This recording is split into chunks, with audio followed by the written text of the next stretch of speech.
Okay बच्चा body, we were doing improvement in food resources. तो अभी हमने देखा कि फूड रिसोर्सेज में इंप्रूवमेंट अगर करना है तो तमाम तरीकों से हम इंप्रूवमेंट कर सकते हैं।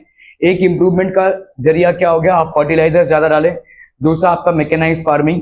तीसरा आपका हाइब्रिड सीड्स, ठीक है, दिस इज बेसिकली, और क्वालिटी सीड्स, ठीक है। तो ये सारे तमाम तरीकों से हमने फूड में इंप्रूवमेंट लाया।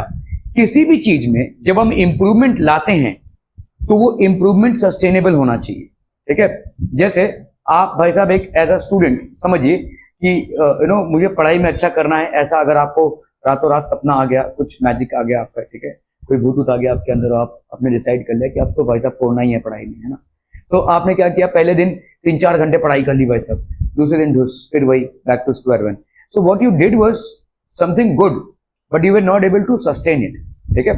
तो इसी तरह से हमारे एग्रीकल्चरल प्रोडक्शन में, वो चाहे आपके क्रॉप प्रोडक्शन से हो, कैश क्रॉप प्रोडक्शन से हो, आपने इंप्रूवमेंट तो किया but you are not able to sustain it.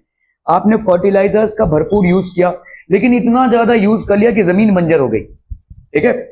बहुत भरपूर प्रोडक्शन हुआ लेकिन इतना ज्यादा यूज किया आपने फर्टिलाइजर्स को, क्योंकि केमिकल फर्टिलाइजर्स हैं। फर्टिलाइजर्स का एक गलत जो असर होता है वो क्या है, what is the negative output या negative impact of fertilizers. So when you use fertilizers, आपने किसी ने भी फर्टिलाइजर को ऐसे देखा है, हैव यू सीन इट?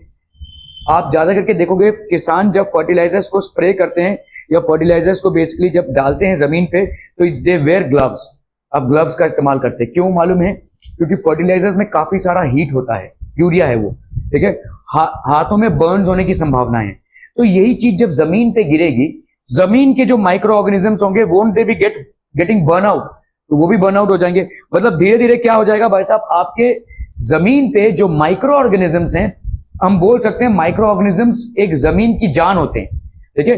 जितने ज्यादा माइक्रो ऑर्गेनिजम्स होंगे उतना ही सॉइल फर्टाइल होगा। तो जब आप फर्टिलाइजर्स को डालेंगे, भाई साहब बाद में नोट कर लियो जब मैं बोलूं, तो अभी सुन लो समझ लो, ठीक है। तो फर्टिलाइजर्स को जब आप डालते हैं, ठीक है, तो after a prolong use of fertilizer, हम बोल सकते हैं भाई साहब बहुत ज्यादा prolong use of fertilizer, prolong use of fertilizers renders, ठीक है, ये क्या कर देगा भाई साहब, जमीन को, सॉइल को भाई साहब क्या कर देगा, इनफर्टाइल कर देगा, ठीक है। ये इनफर्टाइल हो जाएगा क्योंकि माइक्रो ऑर्गेनिज्म धीरे धीरे मरने लगेंगे। So is it a sustainable development? नहीं। डेवलपमेंट तो हुआ, अच्छा खासा प्रोडक्शन भी हुआ, 1-2 साल चला, फिर ये ठप, ठीक है। So we have to basically think about sustainable. In fact आज की तारीख में ये तो सस्टेनेबल, तो हम क्रॉप्स के बारे में पढ़ रहे हैं, लेकिन आज की तारीख में आप जब when you will be launching yourself in the market, whether you are planning to do a startup or whether you are planning to do a job or whether you are planning to carry on with your family business, one thing that you have to keep in mind is all the sectors that you are entering into, what is the scope of sustenance? Sustenance का scope क्या है, ठीक है। आज जो हम produce कर रहे हैं, क्या कल भी हम वैसे ही जोरों शोर से प्रोड्यूस कर पाएंगे? ये है सस्टेनेंस। इस फैक्टर पे काफी सारे आज की तारीख में करियर हैं। सस्टेनेंस, ठीक है, कोई भी चीज आप उसको सस्टेन कर पाएंगे क्या, ठीक है। तो ऑर्गेनिक फार्मिंग, तो आज की तारीख में भाई साहब हम ऑर्गेनिक फार्मिंग को इनकरेज कर रहे हैं। ऑर्गेनिक फार्मिंग में मतलब हम केमिकल्स को यूज नहीं कर रहे हैं, हम ऐसी चीजों को यूज कर रहे हैं जिससे सॉइल की फर्टिलिटी जो है कॉम्प्रोमाइज ना हो।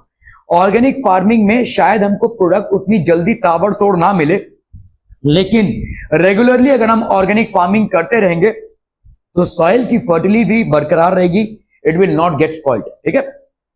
सो ऑर्गेनिक फार्मिंग बच्चा party is a farming system with minimal or no use of chemicals as fertilizers. तो यहां पे हम किस तरह से जमीन की फर्टिलिटी को बढ़ा रहे हैं, by using organic fertilizers. Organic fertilizers कैसे होते हैं भाई साहब, आपका जो भी वेस्ट होता है, एनिमल वेस्ट और ह्यूमन वेस्ट, उसको अपन कलेक्ट करते हैं एक गड्ढे में कलेक्ट करते हैं। जैसे आपके वेजिटेबल पील्स हो गए, सब्जी के छिलके हो गए, सड़ा हुआ खाना हो गया, ठीक है, आपके बायो वेस्ट हो गए, ठीक है। अगर आपके घर में एनिमल्स हैं, लेट्स से काऊ या भाई साहब आपके बफेलो हैं, तो बहुत बड़ी मात्रा में जो गोबर है वो, ठीक है, ये सारी चीजों को आप भाई साहब इसमें डंप कर देते हैं और इसको कवर कर देते हैं। तो what is this? This is known as composting. इसको अपन बोलते हैं कंपोस्टिंग। इस चीज को अगर आपको जल्दी करवाना है तो आप इसमें वॉर्म्स छोड़ देंगे, ठीक है, वॉर्म्स। ये वॉर्म्स भाई साहब किराए पे मिलते हैं, मतलब किराए पे क्या मिलते हैं, ये मिलते हैं, डब्बों में मिलते हैं, जो आपके गांव खेड़े एरिया हैं वहां पे मिलते हैं। तो वॉर्म्स इनका जल्दी डिकम्पोजिशन करेंगे, इसको अपन बोलते हैं vermi composting. Are we clear on this one people? हम इसको अपन बोलेंगे वर्मी कंपोस्टिंग। ठीक है, composting and vermi composting, are we clear about it? Okay, ठीक है। तो organic farming is a farming system with minimal or no use of chemicals as fertilizers. ठीक है, तो ये हो गया। अभी जो यहाँ पे 21 दिनों में या 15 दिनों में फसल तैयार हो जाएगी। इस फसल को जब आप ग्राउंड में डालोगे, वो माइक्रो ऑर्गेनिजम्स के लिए भाई साहब खजाना है, माइक्रो ऑर्गेनिज्म के लिए बहुत अच्छा है वो। ठीक है, आपके सॉइल की फर्टिलिटी बढ़ जाएगी। ठीक है, ठीक है, सॉइल की फर्टिलिटी बढ़ जाएगी। कंपोस्टिंग से करें, कंपोस्टिंग से तो ज्यादा टाइम लगेगा। अगर आपने वॉर्म्स छोड़ दिए तो वर्मी कंपोस्टिंग से इससे थोड़े कम टाइम में आपका फर्टिलाइजर बनके तैयार हो जाएगा। नेचुरल प्रोसेस से आपका फर्टिलाइजर बनके तैयार हो गया। इसको अपन बोलते हैं वर्मी कंपोस्टिंग। इसी को अगर आप सॉइल में छिड़का देते हैं तो सॉइल की भाई साहब फर्टिलिटी बढ़ती है। ठीक है, हर्बिसाइड्स क्या होते हैं? व्हाट आर हर्बिसाइड्स और पेस्टिसाइड्स?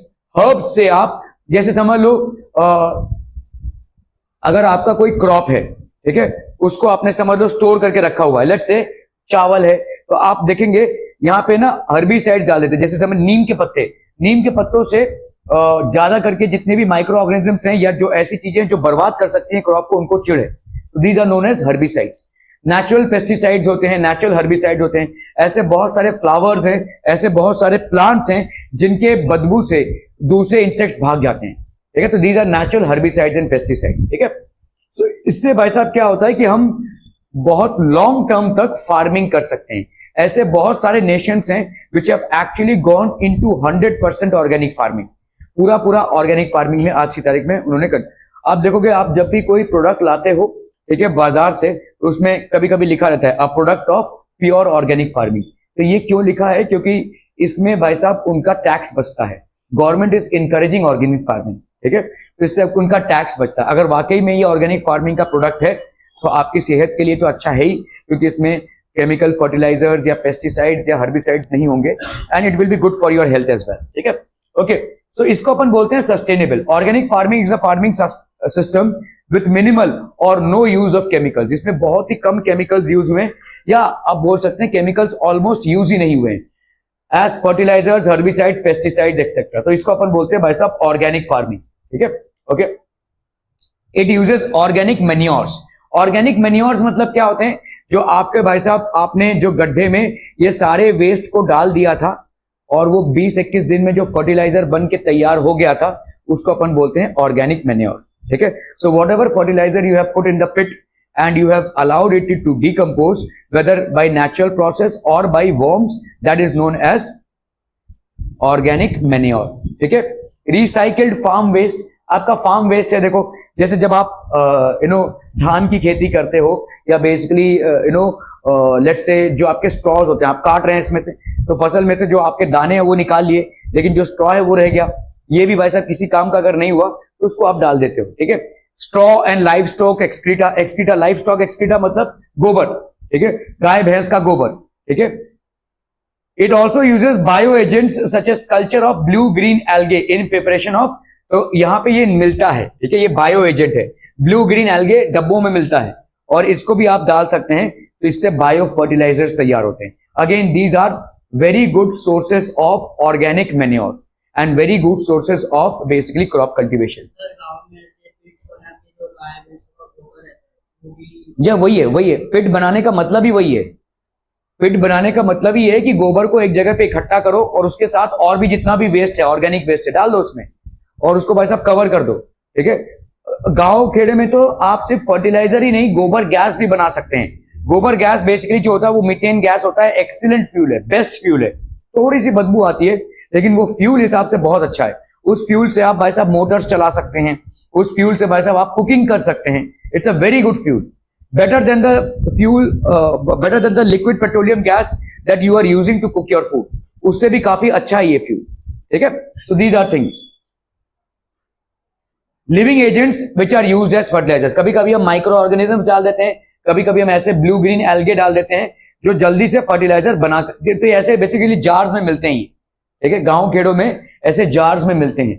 ठीक है, यूज एज नीम लीव्स और टर्मरिक, ग्रेन स्टोरेज और बायोपेस्टिसाइड्स। तो आपने समझ लो अभी आपकी हार्वेस्टिंग हो चुकी है, आपने क्रॉप्स काट दिए हैं, उसमें से धान निकाल लिया है, उसको ग्रेन को आपने स्टोर करके रखा हुआ है। इस ग्रेन को जब आप स्टोर कर रहे हैं, when you are storing this grain, you are applying turmeric. Turmeric मतलब हल्दी, ठीक है। थोड़ा सा आपने हल्दी छिड़क दिया, या आपने थोड़ा सा नीम का लीव छिड़क दिया, ये नीम के लीव्स को आपने छिड़क दिया। इससे भाई साहब जितने भी माइक्रो ऑर्गेनिजम्स आए वो नहीं आएंगे, आपके ग्रेन्स में नहीं आएंगे, उसको तमाम को बर्बाद नहीं करेंगे। They will not impact the grains. ठीक है, समझ में आ रहा है? तो ये नीम लीव्स के स्टिंग से, नीम लीव्स और टर्मरिक के स्टिंग से भाई साहब ये चले जाएंगे। तो these are natural bio pesticides. क्या ये समझ में आ रहा है? अभी देखो पेस्टिसाइड्स अपन यूज करते हैं, जैसे पेस्टिसाइड्स अगर हम स्प्रे करेंगे, आपने देखा रहेगा किसान भी जब पेस्टिसाइड स्प्रे करता है तो अपने मुंह को ढाक कर करता है भाई साहब। ठीक है, व्हाई? बिकॉज जब पेस्टिसाइड स्प्रे कर रहा है that is basically dangerous to health. ठीक है, हेल्थ हजार्ड है वो, लेकिन हमको मजबूरन करना ही पड़ता है वरना माइक्रो ऑर्गेनिजम्स लग जाएंगे। तो वो अगर ग्रेन पे आ रहा होगा, आप ग्रेन को कितना भी धो लें, थोड़ा बहुत तो पेस्टिसाइड आपके अंदर हर कंजम्पशन में जाता ही जाता है। There is some amount of pesticides which is going inside you. ठीक है, until unless it is a pure product of organic farming। ठीक है, so use as neem leaves, तो हम नीम लीव्स को यूज करते हैं, और टर्मरिक को यूज करते हैं specifically in a grain storage such as biopesticide. तो ग्रेन स्टोरेजेस में हम नीम लीव्स और टर्मरिक को यूज करते हैं ताकि भाई साहब वो करना पड़े। ठीक है, तो ये नीम लीव्स है, टर्मरिक है। ऐसे हल्दी के पत्ते भी, हल्दी अगर ना लेना चाहें आप, हल्दी के पत्ते को भी भाई साहब रख देंगे तो भी आपका काम बन जाएगा। ठीक है, क्लियर है? Okay okay okay. Irrigation, supplying water artificially. ठीक है, तो अभी भाई साहब आपके जो नदी नाले पॉन्ड्स वगैरह में जो वाटर है, वो वाटर हमको सप्लाई करना है in order to ensure that the crops get adequate amount of water. So इस प्रोसेस को अपन क्या बोलते हैं भाई साहब? इरिगेशन। ठीक है, the supplying of water. Okay, India has a wide variety of water resources and a highly varied climate. तो बहुत बड़ा क्लाइमेट है। Under such conditions, several different kinds of irrigation systems are adopted to supply water to agricultural lands depending on the kind of water resources available। तो अलग अलग भाई साहब आपके irrigation systems हैं। ठीक है, under such conditions, several different kinds of irrigation systems, अलग अलग irrigation systems are adopted to supply water to agricultural lands depending upon the kinds of water resources। तो आपके क्या क्या irrigation systems हैं? एक है वेल, एक है कैनाल्स, एक है रिवर्स, और आपके भाई साहब टैंक्स। अलग अलग तरीकों से हम पानी को फील्ड्स तक पहुंचाते हैं। ठीक है, okay, let us see them one by one. तो पहले आपका आता है वेल्स। ठीक है, there are two types of wells, namely dug wells and tube wells. इसको लिख लीजिए भाई साहब। दो टाइप के वेल्स होते हैं आपके इरिगेशन सिस्टम में। They are basically of two types, one is dug well and the other one is tube well.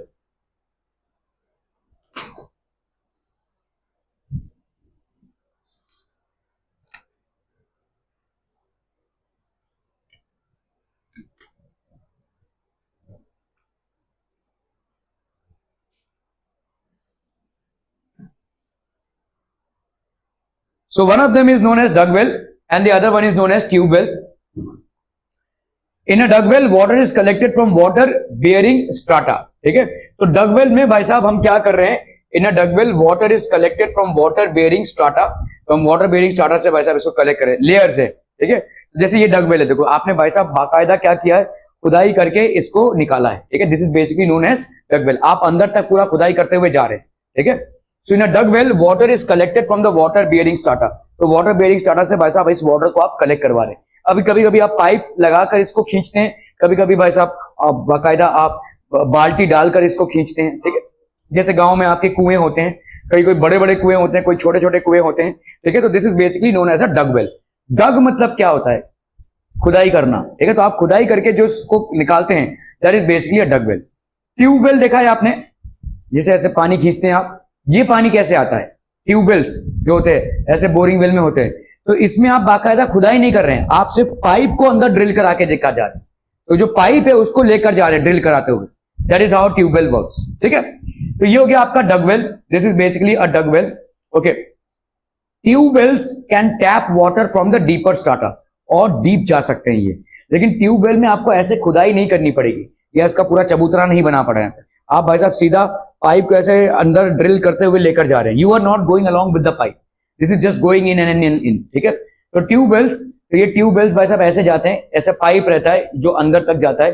From these wells water is lifted by pumps for irrigation. तो आप pump चलाते हैं और वहां से इसको खींचते हैं। ठीक है, पंप से आप इसको खींचते हैं। ठीक है, this water is pulled up. Okay, so आपके पास अब ये देखिए डग वेल्स हो गए, these are basically dug wells. ठीक है, ओके, सो कनाल्स होते हैं तो आपके दो टाइप के आपके वेल्स हो गए, एक हो गया आपका डग वेल और एक हो गया आपका ट्यूबवेल।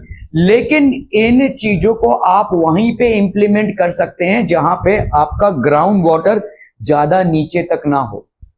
राजस्थान में आप ये डग वेल और ट्यूबवेल नहीं लगा सकते, बहुत मुश्किल हो जाएगा।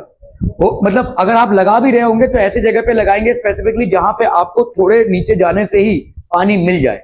अब भाई साहब बहुत नीचे अगर जाना पड़ रहा है तो कोई मतलब नहीं बनता है। ठीक है, सो डगवेल और tube well generally we prefer to have it in places और यूज इट इन प्लेसेस जहां पे आपको आसानी से ग्राउंड वाटर मिल सके। ठीक है, you don't have to go very deep. Now water canal, तो आपका डगवेल और ट्यूबवेल में आप कौन से वाटर को यूज कर रहे हैं? ग्राउंड वाटर को।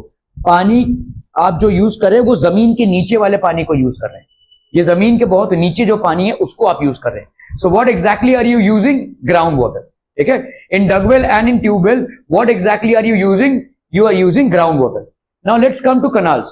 This is usually an elaborate and extensive irrigation system.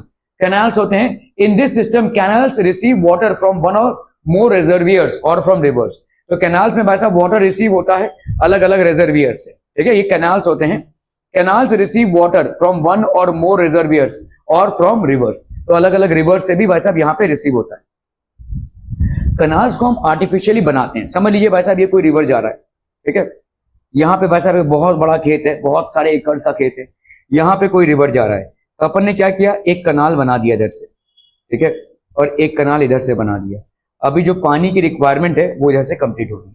समझ में आ रहा है? So these rivers might be going from far of places, लेकिन हमने यहाँ से कनाल्स बना दिए हैं। ठीक है, these are basically canals. Okay, so this is usually an elaborate and extensive irrigation system. जब बहुत बड़ा मतलब एक बहुत बड़े पैमाने पे जब आप खेती कर रहे हो, ठीक है, बहुत ज्यादा वाटर की रिक्वायरमेंट जब आपकी हो, तो आप इस तरीके की चीजों को यूज कर रहे हैं। इन this system canals receive water from one और मोर रिजर्वियर्स और फ्रॉम रिवर्स। ठीक है, तो ये आपका भाई साहब कनाल्स है, तो ये रिवर्स जा रहे होंगे, यहां से आपका रिवर्स से ये कनाल बना, ये आर्टिफिशियली बनाया गया है। रिवर कहीं और होगा, वहां से इस पानी को हम यहाँ पे ला रहे हैं और इधर से पाइप लगाकर भाई साहब खेतों में दे रहे हैं। ठीक है, so in this system canals receive water from one or reservoirs from rivers. The main canal is divided into branch canals. तो एक मेन कनाल होता है जो ब्रांच कनाल में डिवाइड। अभी देखो ये मेन कनाल है, ठीक है, यहां से अभी कोई रिवर सिस्टम है, यहाँ पे ये रिवर है, ठीक है, अभी यहाँ पे भाई साहब एक खेत है, यहाँ पे भाई साहब एक खेत है, तो ब्रांच कनाल ऐसे डिवाइडेड रहेगा ये। ठीक है, अलग अलग ब्रांचेस में जाएगा ये। This is going to divide branch canals having further distributors to irrigate the fields. तो ऐसा भाई साहब जैसा जैसा रिक्वायरमेंट है, जैसे जैसे फील्ड्स हैं, वहां पे ये डिस्ट्रीब्यूट करता हुआ जाएगा वाटर को। ठीक है, river lift systems in areas where canal flow is insufficient or irregular due to inadequate reservoir release, तो जहां पे पूरा पूरा reservoir का पानी नहीं आ रहा है, the lift system is more rational। अब ये lift system कैसा होता है देख लीजिए। ठीक है, water is directly drawn from rivers for supplementing irrigation in areas। तो यहां पे आपके reservoir से पानी नहीं आ रहा, तो आप क्या कर रहे हैं, सीधा सीधा वाटर के मोटर को आपने रिवर से ही लगा दिया है और वहीं से पानी खींच रहे हैं। ठीक है, इसको बोलते हैं हम लिफ्ट सिस्टम, मतलब वाटर को लिफ्ट करवा रहे हैं आप रिवर से। हो सकता है रिवर की लेवल जो है वो नीचे है। देखो आप कनाल्स कहां पे बना सकते हो, जहां पे कनाल्स का लेवल थोड़ा सा तो रिवर के लेवल से नीचे हो ना, तभी तो पानी उसमें जाएगा। पानी कहां से फ्लो करता है, ऊपर से नीचे। तो अगर आपने रिवर बनाया, रिवर ऐसा है और कनाल इसके ऊपर बनाया, तो कैसे पानी चलाओगे भाई साहब? ठीक है, canal obviously has to be a little lower than the level of water, but however if the river is too low, then you cannot make canals. In those cases you will directly lift the water from the river and supply it to fields. ये आप वहां पे ही कर सकते हैं जहां पे आपके fields river से बहुत close हो, where they are very close to the river. Water is directly drawn from the rivers for supplementing irrigation in areas close to rivers. ठीक है, तो ये आपका भाई साहब देखो यहाँ पे पूरा एक वाटर से हमने यहाँ से पंप किया हुआ है और इस वाटर को डायरेक्टली ड्रॉ करा रहे हैं। ठीक है, रिवर्स में से water tanks. There are some storage reservoirs which intercept and store the runoff of small catchment areas. ठीक है, तो ये इंटरसेप्ट करते हैं या तो ऑब्स्ट्रक्ट करते हैं। तो रन ऑफ मतलब flowing the area from which rainfall flows into a river, lake और रिजर्वियर। ठीक है, कैचमेंट एरियाज होते हैं ये। कैचमेंट एरियाज कैसा होता है, देखो जैसे समझ लो ये कोई लेक है, अभी इस लेक में यहां से पूरे सब जगहों से पानी आ रहा है जब बरसात हो रही है। अभी पानी जब आ रहा है तो एक टाइम के बाद पानी बहने भी लगेगा, ओवरफ्लो भी करेगा। तो ये ओवरफ्लो जब करेगा तो किसी भी डायरेक्शन में जाएगा और बर्बाद हो जाएगा। लेकिन कैचमेंट एरिया से अगर हम इसको चैनलाइज करके खेतों तक पहुंचा सके तो इसको अपन बोलते हैं टैंक्स, ठीक है। So these are small storage reservoirs which intercept and store the runoff of smaller catchment areas, the area from which rainfall flows into a river, lake or reservoir, ठीक है। तो यहां पे आपने ऐसे टैंक्स बना दिए, यहां से भाई साहब आपने टैंक्स बना दिए, तो ये पूरा पूरा पानी यहां पे भरा रहेगा। पॉन्ड की तरह आपने एक आर्टिफिशियल पॉन्ड या लेक क्रिएट कर दिया है, ठीक है। Fresh initiatives for increasing the water available for agriculture include rain water harvesting and watershed management, ठीक है। तो रेन वाटर हार्वेस्टिंग एक नया कॉन्सेप्ट है आपके मुंबई में। पहले तो जो भी बिल्डिंग बना रहे थे उसमें आपके बहुत सारे क्लॉजेस थे, एफएसआई वगैरह का क्लॉजेस होता था, लेकिन अभी एक मेन क्लॉज डाल दिया रेन वाटर हार्वेस्टिंग का। मतलब हर बिल्डिंग में आपको रेन वाटर हार्वेस्टिंग का सिस्टम डालना पड़ेगा, तभी वो महारेरा से अप्रूव होगा, ठीक है। It has to be there, आपके प्रोजेक्ट में होना चाहिए। अभी जो नए प्रोजेक्ट्स आ रहे हैं, ठीक है, क्योंकि इसके पहले तो हमने अभी देखो रेन वाटर हार्वेस्टिंग का सिस्टम क्या है कि आपको एक नीचे एक बहुत बड़ा टैंक बनाना पड़ेगा, ठीक है। उस टैंक को अगर आपने नहीं बनाया, वो सिर्फ रेन वाटर हार्वेस्टिंग के लिए रहेगा। बहुत ही सिंपल सा प्रोसेस है और बहुत ही मतलब आप अपने छत पे जितना पानी इकट्ठा होता है उसको आपने भाई साहब ग्राउंड के साथ एक सिंपल 70-80 हजार रुपए का ये सिस्टम होता है। आराम से भाई साहब इसको आप स्टोरेज टैंक में कन्वर्ट कर सकते हो। जैसे अगर मैं देखूं कि मैं जिस बिल्डिंग में रहता हूं, अगर मैं वहां पे रेन वाटर हार्वेस्टिंग का प्रोजेक्ट डालूं तो इट विल, ये जो टैंक है इसको अभी खोदने में बहुत टाइम जाएगा और काफी पैसा भी लग जाएगा, 8-9 लाख रुपए खर्चा हो जाएंगे मेरे, ठीक है। मतलब ये टैंक है, इसको भाई साहब पूरा ड्रिल लगाकर, लेकिन जब बिल्डिंग बन रही है तभी इसको डालना बहुत आसान है ना। अभी ये जो मैं यहाँ पे इतना खुदाई करूंगा, यहाँ पे गाड़ियां पार्क रहती हैं, ये सब रहती है, इसको हटाना पड़ेगा, तो ये सारा इनकन्वीनियंस हो जाएगा। सो एक बिल्डिंग जब डेवलप हो जाती है तो वहां पे रेन वाटर का हार्वेस्टिंग करना थोड़ा सा तकलीफदायक हो जाएगा। इम्पॉसिबल तो नहीं है, लेकिन थोड़ा तकलीफदायक और थोड़ा खर्चीला प्रोसेस भी हो जाएगा। लेकिन जब वही चीज आप करते हैं बिल्डिंग के स्टार्ट में, जब बिल्डिंग बन रही है, जब रेन वाटर हार्वेस्टिंग का सिस्टम आपने डाल दिया तो वो परमानेंट हो गया ना भाई साहब, ठीक है। सो रेन वाटर हार्वेस्टिंग मुंबई जैसे एरियाज में तो डेफिनेटली होना चाहिए, डेफिनेटली होना चाहिए, ठीक है। यहां पे भाई साहब अभी तक बारिश हो रही है, आप सोचिए, लेकिन आपको अक्सर पानी नहीं आ रहा है, आज पानी नहीं आएगा, आपके बिल्डिंग में अचानक से पानी को सप्लाई को बंद करना पड़ता है, ये तमाम चीजें होती हैं। ये जो टैंकर्स आपको दिख रहे हैं दौड़ते हुए, ये क्यों जा रहे हैं? ये कहीं पे तो पानी सप्लाई करने जा रहे हैं जहां पे पानी नहीं आ रहा होगा, है ना। तो इसका मतलब पानी की तंगी तो है। इतना बरसात होने के बावजूद भी अगर पानी की तंगी है तो आपने भाई साहब अपने पानी के रिसोर्सेज को ठीक से मैनेज किया ही नहीं है। Where has all the water gone, ठीक है। सो ये जो रेन वाटर हार्वेस्टिंग है, this is the best way to preserve water for prolong use. और rain water purest form of water होता है।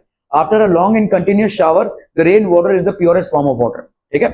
तो कोई दिक्कत नहीं है, इसको कोई फिल्ट्रेशन की भी, मतलब इसको कोई बहुत हाई एक्सटेंसिव फिल्ट्रेशन की भी जरूरत नहीं है। एंड वाटरशेड मैनेजमेंट, ठीक है। तो इसको अगर हम करते हैं तो आपका देखो ये शेड्स होते हैं, यहां से पानी गिरा, ये पानी भाई साहब यहां पे कलेक्ट हुआ और यहां से एक अंडरग्राउंड रेन टैंक होता है, ठीक है। इस अंडरग्राउंड टैंक से आप भाई साहब इरिगेशन सिस्टम्स में इसको सप्लाई कर सकते हैं। एक वाटरशेड बेसिकली होता क्या है, देखो ऐसा वाटरशेड है, दो पहाड़ है, दो पहाड़ के बीच में ऑब्वियसली पहाड़ का इतना बड़ा एरिया जो है वो पूरे पानी को क्या करेगा, इधर इकट्ठा करवाएगा, इधर से भी वैसा इकट्ठा करवाएगा। तो ये आपका एक वाटरशेड सिस्टम हो गया, ठीक है। This is basically a watershed divide. ये रिवर माउथ हो गया और यहाँ पे ग्राउंड वाटर एक्विफायर हो गया। तो ये तो नेचुरली होती है, वाटरशेड आपका नेचुरली तैयार होता है, यहां पे हम आराम से कर सकते हैं इसको, ठीक है।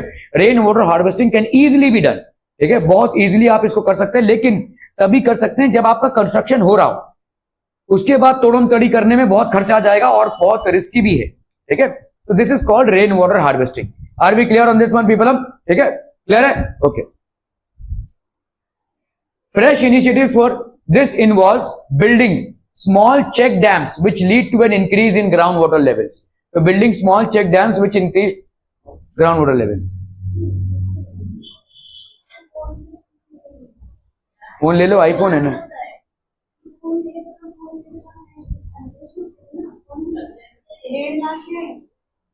अरे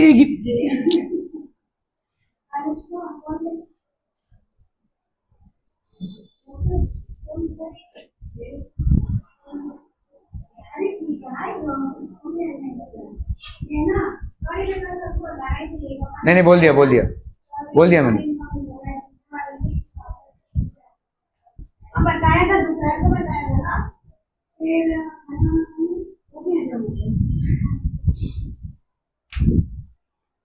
गहना phone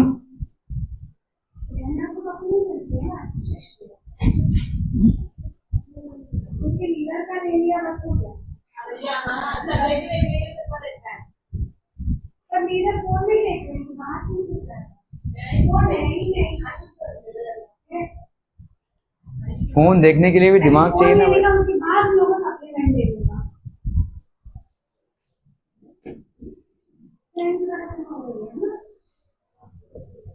Okay, so this involves building small check dams which lead to an increase in groundwater levels. ठीक है, तो आपके चेक डैम्स होते हैं जिससे आपका ग्राउंड वाटर लेवल बढ़ता है। चेक डैम से ग्राउंड वाटर लेवल क्यों बढ़ेगा? देखो ये समझ लो, ये रिवर है, ठीक है, ये भाई साहब रिवर है, इसमें से वाटर जा रहा है, ठीक है, ये वाटर जा रहा है, बाढ़ आई है, ये बाढ़ आई नहीं मतलब जब समझ लो जब रेन वाटर बहुत ज्यादा होगा तब क्या होगा? What will happen? Check dams are what?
Okay, तो कैचमेंट एरियाज क्या होते हैं? देखो, जहां पे हम वाटर को कैच करते हैं, ठीक है, चेक डैम्स हैं ये।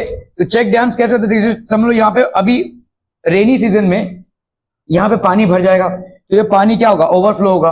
लेकिन अगर आप यहाँ पे चेक डैम्स ऐसे बना दो, तो ऐसे चेक डैम्स में पानी वैसा ये जो ओवरफ्लो है ये आके कलेक्ट हो जाएगा, और इसी पानी को आप अगले 5-6 महीने तक यूज कर सकते हैं, ठीक है। सो अरे भाई साहब, ये रिवर है, रिवर में जब फ्लड्स आते हैं, जब रेनी सीजन होता है तो क्या होगा? ओवरफ्लो होगा। ये ओवरफ्लोइंग रिवर को हमने रिवर के आजू बाजू जो है ऐसे बना दिए भाई साहब स्मॉल चेक डैम्स, ऐसे स्मॉल चेक डैम्स बना दिए। तो ये जो ओवरफ्लोइंग पानी है यहां पे इकट्ठा होगा, जब रेनी सीजन चला गया तो ये पानी सिकुड़ जाएगा, लेकिन यहां से पानी नहीं निकलेगा क्योंकि आपने भाई साहब इसको डैम बना के रखा हुआ है, तो ये स्टोर्ड रहेगा, ठीक है। तो ऐसे भाई साहब आपके पानी जो है तो स्टोर्ड रहते हैं, जिसको आप सब्सिक्वेंटली विद इन 5 और 6 मंथ्स अगेन यूज कर सकते हैं, ठीक है। This can be used. So this involves building in small check dams. तो आपका देखो ऐसे चेक डैम्स है, these are basically check dams, ठीक है। ये एक्सेसिव वाटर जो है ड्यूरिंग रेन्स जो हुआ है वो ओवरफ्लो हुआ, यहां पे इकट्ठा हो गया, जब अभी भाई साहब सिकुड़ रहा है, जब अभी पानी नहीं है तो सब ऐसे हो जाएगा, लेकिन यहां पे पानी जमा रह जाएगा। This water is not going to go back in to the river, it gets stored here and this can be used for agriculture. So this involves building small check dams which lead an increase in groundwater levels. अभी ground water levels कैसे बढ़ते हैं? देखो यहां पे आपने check dams रख दिया है, ठीक है। ये एक चेक डैम है जहां पे पानी इकट्ठा है। चेक डैम कुछ नहीं है भाई साहब, आपने एक बैरियर रख दिया, ये पानी वापस नदी में नहीं जा रही है। जब रेनी सीजन चला गया तो पानी जो है तो वापस नदी में नहीं जा रही, वहां पे ठहर गया, ठीक है। अभी यही पानी क्या होगा, जमीन के अंदर जाएगा। जमीन के अंदर जाएगा तो जमीन के अंदर एक पर्टिकुलर लेवल पे ग्राउंड वाटर होता है, तो ये ग्राउंड वाटर के लेवल को बढ़ाएगा। अभी आपने यहां से अगर ट्यूबवेल डाला तो वो वाटर फटक से आएगा। जब भी आप वाटर को स्टोर करवाते हैं धरती के ऊपर, ठीक है, अबव द ग्राउंड, सो उसमें भाई साहब ग्राउंड वाटर लेवल्स बढ़ते हैं। किसी भी नदी के आजू बाजू ट्यूबवेल में फटाक से पानी आ जाएगा, पॉन्ड, लेक्स, यहां से फटाक से पानी आएगा, ठीक है, क्योंकि यहां पे ground water levels are higher. Okay, so this involves building small check dams which lead to an increase in the groundwater levels. The check dams stop the rain water from flowing away. तो यहाँ पे भाई साहब जो rain water है वो आगे भी नहीं जा रहा है, और जब रेन चला गया है तो वो पीछे भी नहीं जाएगा, वहां पे रह गया। अभी यही भाई साहब पर्कुलेट होता हुआ ग्राउंड वाटर तक जाएगा, ठीक है। So the check dams stop the rain water from flowing away and also reduce soil erosion. Soil erosion भी बचाते हैं। कैसे? देखो ये आपका रिवर है, अगर चेक डैम्स नहीं होता था तो जब रिवर ओवरफ्लो होता है मॉनसून सीजन में तो ये भाई साहब ऐसे आएगा, और जब ऐसे आएगा तो ये टॉप लेयर के सॉइल को लेकर जाएगा, क्लियर है, ठीक है। अभी यहाँ पे भाई साहब क्या हो गया, अगर आपका चेक डैम्स है तो ये सॉइल इरोजन नहीं होगा, ये आके पानी यहाँ पे इकट्ठा हो गया, अभी आगे नहीं जा रहा है। ऐसे बहुत सारे चेक डैम्स आपने यहाँ पे रख दिए तो पानी आगे नहीं जा रहा है, तो आगे नहीं जा रहा तो सॉइल इरोजन भी नहीं हो रहा। अगर सॉइल इरोजन नहीं होता है तो सॉइल का डिग्रेडेशन भी नहीं होगा, सॉइल का जो अपर लेयर है वो बाहर आगे नहीं जा रहा है, तो the soil is not getting degraded as well. So ये चेक डैम्स के तमाम, तो चेक डैम्स क्या कर रहे हैं, आपके ग्राउंड वाटर लेवल को ऊपर तक ला रहे हैं, सॉइल इरोजन को बचा रहे हैं, और वाटर को बहुत देर तक अवेलेबल भी करा रहे हैं, ठीक है, क्लियर है। So these are the things that are actually applicable for check dams. Okay okay okay.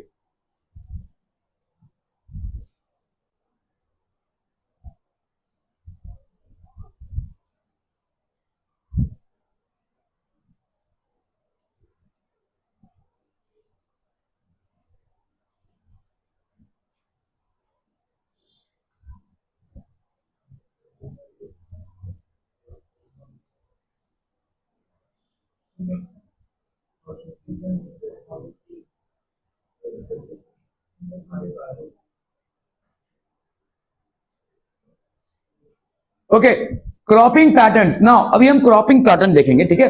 तो ये तो था बात इरिगेशन की, कैसे हम जो हमको पानी मिल रहा है उसको हम suitably यूज कर पाए। तो this was about irrigation, how the amount of water that you are receiving can be suitably, किस बात में हंसी आ रही है, can be suitably used for agriculture purposes. Now we'll talk about cropping patterns. तो different ways of growing crops can be used to give maximum benefit. तो आपके ways of growing crops क्या क्या होंगे? There are 3 different ways of cropping patterns. तो आपके क्या क्या cropping patterns हो गए? एक हो गया आपका mixed cropping. Mixed cropping is growing 2 or more crops simultaneously on the same piece of land. तो समझ लो आपका भाई साहब एक piece of land है, इस पे आपने भाई साहब लेट्स से ये क्रॉप A को ग्रो करवाया, दूसरे लाइन में आपने क्रॉप बी को ग्रो करवाया, फिर तीसरी लाइन में आपने क्रॉप ए को ग्रो करवाया, फिर दूसरी लाइन में आपने क्रॉप बी को ग्रो करवाया। ऐसा हम तब करते हैं जब ये दोनों क्रॉप्स एक दूसरे को सपोर्ट करें, ठीक है, ये दोनों क्रॉप्स एक दूसरे को सपोर्ट करें। अभी कैसा है समझो, जैसे आपने सुना होगा पालक खाया कीजिए, ठीक है, पालक में प्रोटीन कंटेंट ज्यादा होता है, you know the reason why it is there. तो ये आपका पालक बेसिकली, ये जो पालक है इसके जो रूट्स हैं, इनके रूट्स में एक बैक्टीरिया होता है जिसको हम बोलते हैं राइजोबियम बैक्टीरिया। ये राइजोबियम बैक्टीरिया डायरेक्टली आपका नाइट्रोजन को अब्सॉर्ब कर सकता है, ठीक है, मैजिकली, हम बोलेंगे ऑलमोस्ट अ मैजिकल प्रोसेस है, बिकॉज जितने भी आपके प्लांट्स एंड एनिमल्स हैं they are incapable of absorbing the nitrogen from the atmosphere, however here it can. तो ये जो तो लेंटिल्स तो पालक में नहीं हो सकता, मैं पालक एक एग्जांपल दे रहा हूं, ठीक है। तो लेंटिल्स हो गया या पालक हो गया, ये जितने भी ऐसे हैं इनके रूट नोड्यूल्स में आपका राइजोबियम बैक्टीरिया है। व्हेन आई एम सेइंग पालक तो मैं ये नहीं बोल रहा हूं कि लेंटिल्स में नहीं होगा। Anything which is basically of short height and which has a higher protein content will obviously have certain amount of symbiotic bacteria in the root nodules, ठीक है। तो ये जो रूट नोड्यूल्स में अब्सॉर्ब हो रहा है nitrogen, how is this getting absorb? तो ये इकलौते ऐसे ऑर्गेनिजम्स हैं जो नाइट्रोजन को अब्सॉर्ब कर सकते हैं, और नाइट्रोजन जब अब्सॉर्ब होगा तो ये कन्वर्ट होता है अमीनो एसिड्स में, और अमीनो एसिड कन्वर्ट होता है भाई साहब प्रोटीन्स में, ठीक है। तो इसीलिए पालक जैसी चीजों का या लेंटिल जिसमें से दाल वगैरह या चना पीस ये सब प्रोड्यूस होता है उसमें प्रोटीन कंटेंट ज्यादा होता है, they have a higher amount of protein content, ठीक है। सो जब आप ऐसा मिक्स क्रॉपिंग करते हैं तो जब समझ लो अगर मैंने यहाँ पे पालक को उगाया अलॉन्ग विथ राइस या कोई और दूसरा क्रॉप है, तो अभी पालक की वजह से क्या हो जाएगा, यहाँ पे आपके राइजोबियम बैक्टीरिया ऑलरेडी फैल चुके हैं, तो राइजोबियम बैक्टीरिया क्या कर रहा है, नाइट्रोजन को सोल्यूबल नाइट्रेट्स में कन्वर्ट कर रहा है, तो इसका फायदा इन लोग भी उठाएंगे, क्योंकि बेसिकली नाइट्रेट्स की जरूरत सबको है, इसी से अमीनो एसिड्स बनते हैं और इसी से प्रोटीन्स भी बनते हैं, ठीक है। तो जिस तरह से इन लेंटिल्स को या ये पालक की जो खेती है इसको फायदा हो रहा है, वैसे ही आजू बाजू को भी फायदा होगा। इनफैक्ट पालक की खेती के बाद जब पालक को काट लिया जाता है तो उसके रूट्स को स्पेशली छिड़का दिया जाता है, उसके रूट्स को वैसा पूरे ग्राउंड में ऐसे छिड़क दिया जाता है ताकि वो उसमें जो राइजोबियम बैक्टीरिया है it can support the absorption of nitrogen and convert into soluble nitrates which will be absorbed by other roots of other plants, ठीक है। ओके, तो यहां पे भाई साहब मिक्स क्रॉपिंग पैटर्न होती है, growing two or more crops simultaneously on the same piece of land। तो आप एक से ज्यादा क्रॉप्स को एक सेम पीस ऑफ लैंड में ग्रो करवा सकते हैं, ठीक है। फॉर एग्जाम्पल व्हीट प्लस ग्राम, तो आपने भाई साहब व्हीट को और ग्राम, जैसे मैंने बोला देखो ग्राम में भाई साहब आपका क्या होगा, it is kind of lentil, तो इसमें अभी आपके राइजोबियम बैक्टीरियाज होंगे, और ये राइजोबियम बैक्टीरिया बेसिकली इसको तो सपोर्ट करेगा ही, इसको भी सपोर्ट करेगा, because rhizobium bacteria can actually absorb the nitrogen from the atmosphere and it converts the nitrogen into soluble nitrates. जैसे ही वो सॉल्युबल नाइट्रेट्स में कन्वर्ट करेगा, इस जमीन की फर्टिलिटी बढ़ जाएगी, so it is going to support both, ठीक है। सो इस तरह से दोनों की एनहेंसिंग हो जाएगी, ठीक है। व्हीट प्लस ग्राम और व्हीट प्लस मस्टर्ड को आपने जब अगर व्हीट के साथ ग्रो किया, ठीक है। ग्राउंडनट एंड सनफ्लावर, आपने सनफ्लावर और ग्राउंडनट को, ठीक है, ये बेसिकली ऑयल सीड्स हैं। This reduces risk and give some insurance against. तो एक तो बात हो गया कि भाई साहब आपकी फर्टिलिटी बढ़ती है, और दूसरा क्या है कि कभी कभी एक क्रॉप बर्बाद हो सकता है किसी एक डिजीज से, लेकिन हो सकता है दूसरे क्रॉप में इंपैक्ट ना आए, ठीक है। This reduces risk and give some insurance against failure of one of the crops. अगर एक क्रॉप फेल हो गया तो कम से कम दूसरा क्रॉप है जिसके ऊपर किसान की कुछ ना कुछ आमदनी हो जाएगी, ठीक है, क्लियर है। सो अगर डिवाइड करके चलेंगे, कभी कभी हो सकता है भाई साहब एक ऐसा वायरस आ गया या ऐसा डिजीज आ गया कि भाई साहब व्हीट बर्बाद हो गया, लेकिन किसान अभी करे क्या, लेकिन किसान ने अगर साथ ही साथ मस्टर्ड को कल्टीवेट किया रहेगा तो मस्टर्ड के ऑयल से उसकी आमदनी हो सकती है। अगर व्हीट बर्बाद हो गया, अगर उसने साथ ही साथ ग्राम को कल्टीवेट किया रहेगा तो ग्राम से उसकी आमदनी हो सकती है। सो ये आपके ऑल्टरनेटिव सोर्सेस हैं, ठीक है। In case the wheat gets spoiled due to some emerging bacteria or virus or whatever, okay, at least the farmer can save on his income by the other crop that he has been growing simultaneously along with this wheat, okay. So it gives some insurance against failure of the other crops. Intercropping is grown two or more crops simultaneously on the same field in a definite pattern. तो आपका भाई साहब ये intercropping है, to या to से ज्यादा भी हो सकते हैं, टू और मोर क्रॉप्स। आप देखो भाई साहब यहाँ पे एक से ज्यादा टाइप के क्रॉप्स आपको दिख रहे हैं। सो टू और more crops simultaneously on the same field in a definite pattern. एक पैटर्न में भाई साहब आप दो या दो से ज्यादा क्रॉप्स को ग्रो करवा रहे हैं, ठीक है, okay. A few rows of one crop alternate with a few rows of the second crop. For example soybean and maize, आप soybean and maize, finger millet, बाजरा, काउपी, लोबिया जिसको हम बोलते हैं भाई साहब, ठीक है, दिस इज नोन एज लोबिया। लोबिया मतलब जानते हैं ना, बीन्स होता है ऐसा।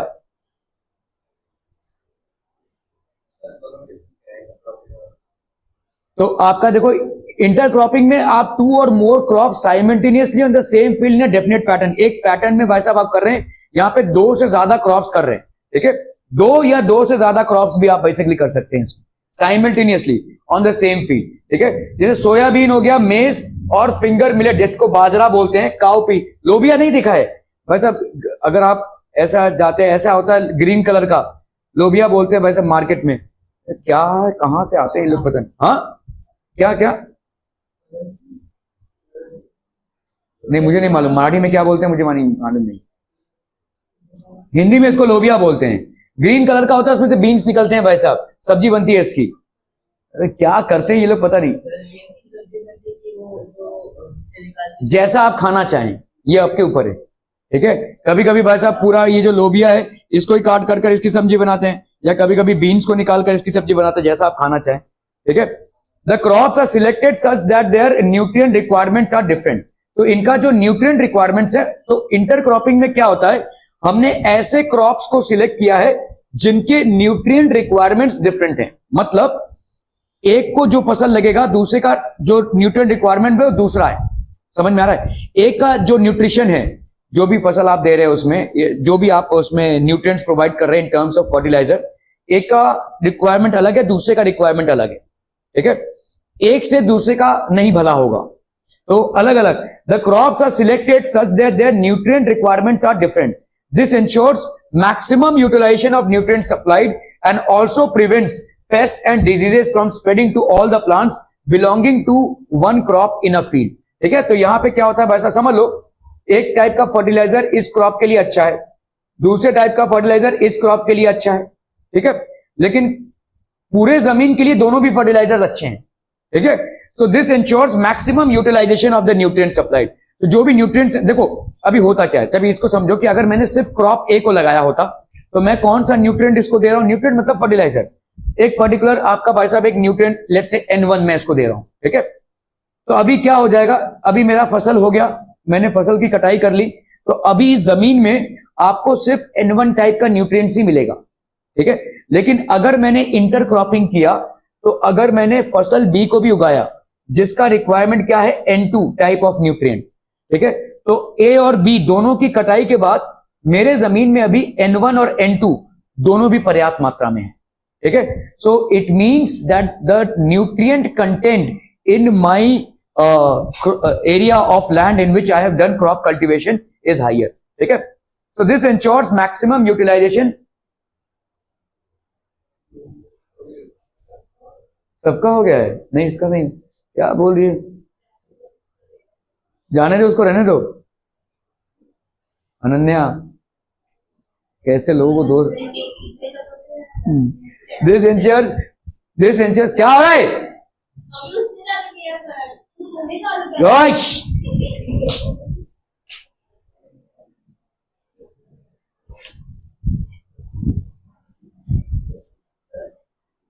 बोलो। जमीनों में शुगर केन काटने के बाद जल्दी जल्दी फटाफट करिए। कुछ कुछ जमीनों में शुगर केन काटने के बाद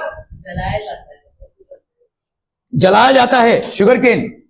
अभी आप देखो, आपका जो स्ट्रॉ बर्निंग है उस प्रोसेस को एक्चुअली बंद करना चाहिए। ठीक है, जैसे ये जो आपका यहाँ पे जो शुगर केन को डालते हैं हम, गन्ने का रस, तो वो जो शुगर केन चपड़ा बल के निकलता है, जब पूरा निचोड़ गया उसको भी लोग जला देते हैं। Actually you should not be burning. ये आपके दिल्ली में अभी चल रहा है, दिल्ली में बोल रहे हैं कि भाई साहब आपका टेम्परेचर हाई हो रहा है, क्योंकि दिल्ली के पास हरियाणा में बहुत बड़ी मात्रा में ये जो स्ट्रॉ वगैरह है, ये लोग जो मतलब आपका वेस्ट है इसको जला दे रहे हैं। नहीं जलाना चाहिए, अगर जला रहे हैं तो वो गलत है। ठीक है, क्योंकि वो बायोडिग्रेडेबल वेस्ट है, उसको जमीन में फेंक दीजिए, वो फिर से उगाएगा। लोग जनरली जलाते क्यों हैं? Any idea why they would like to burn it? चाहिए? कौन चाहिए?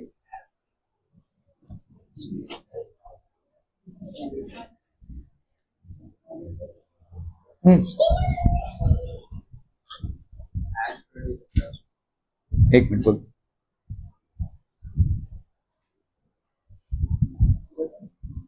ओके, जो आप बोल रहे हैं जलाना नहीं चाहिए, लेकिन लोग जलाते हैं इसलिए हैं क्योंकि भाई साहब देखो, जैसे समझ लो अभी मैंने खेती की, शुगर केन की खेती की, किसी भी चीज की खेती की, इसमें से स्ट्रॉ वगैरह यहां पे जमीन पे ही पड़े हुए हैं। अभी होगा क्या कि इस स्ट्रॉ से फिर से एक पेड़ निकल आएगा। जैसे शुगर केन का पेड़ देखा है आपने, ऐसा होता है, देखो ऐसा होता है, देखा कि नहीं? ये है क्या बेसिकली, ये रूट्स हैं, यहां से फिर से एक प्लांट निकल आएगा, यहां पे फिर से एक प्लांट निकल आएगा। ठीक है, that is how it will be. Sugarcane ऐसे ही होता है।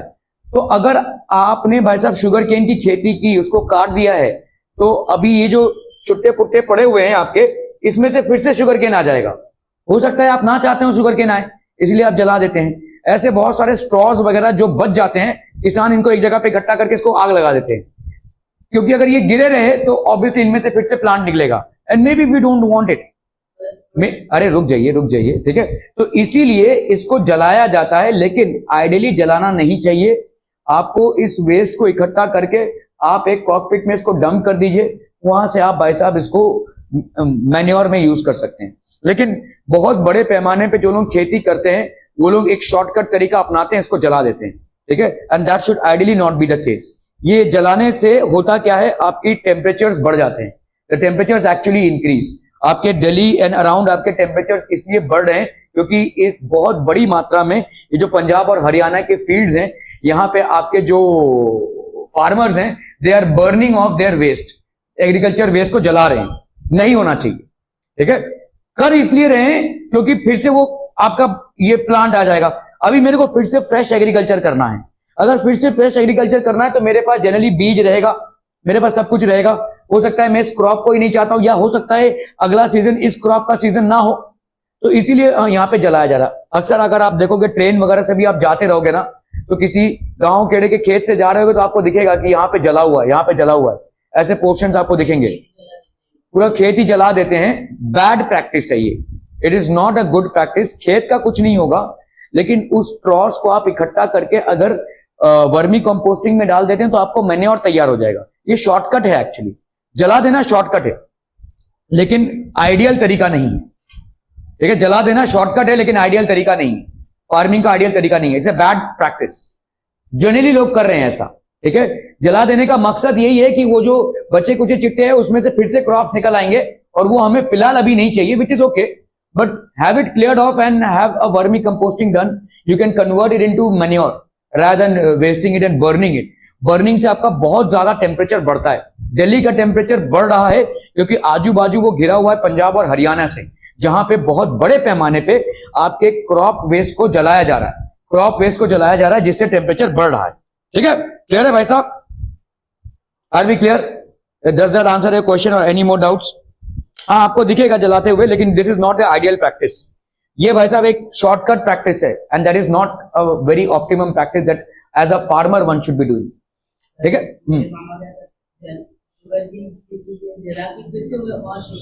हाँ, तो शुगर केन फिर से लगा रहे हैं क्योंकि वो ऑर्गेनाइज तरीके से लगा रहे हैं। ठीक है, जो प्लांट से शुगर, अभी देखो, जब अगर मैंने यहाँ पे शुगर केन बचा हुआ रहेगा, ठीक है, कहीं पे के टुकड़े पड़े रहेंगे, यहां से फिर से भाई साहब शुगर केन उग जाएगा।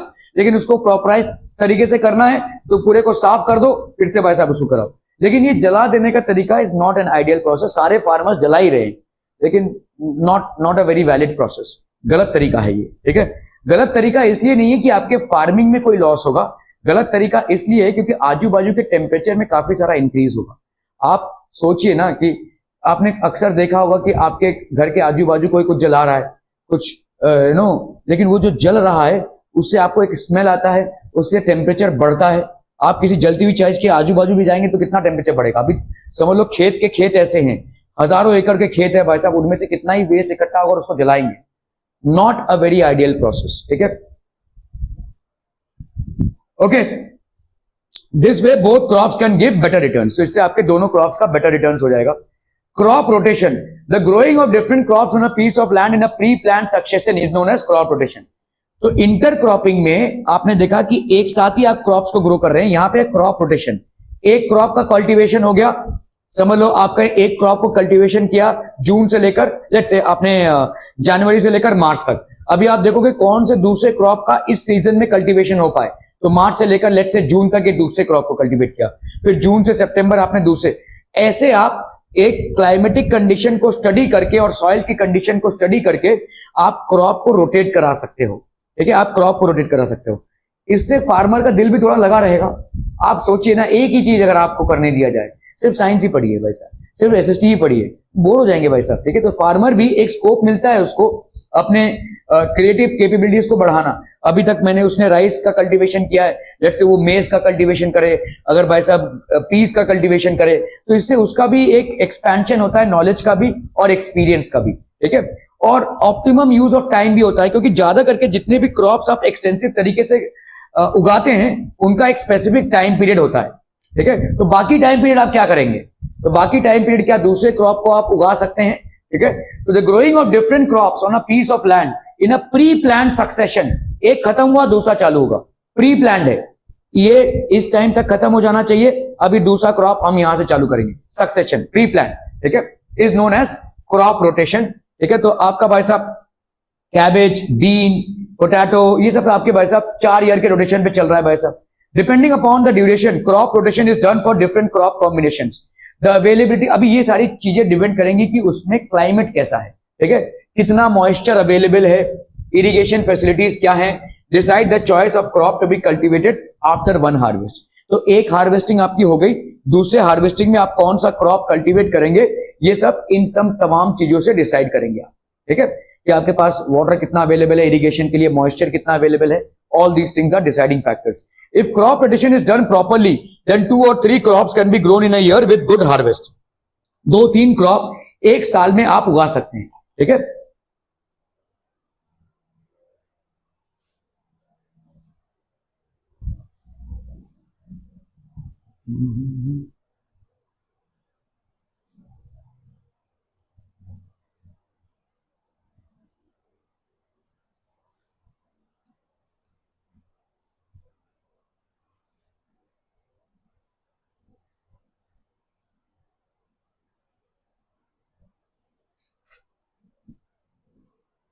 ये हो गया ना, 5 हो गया ना, 4।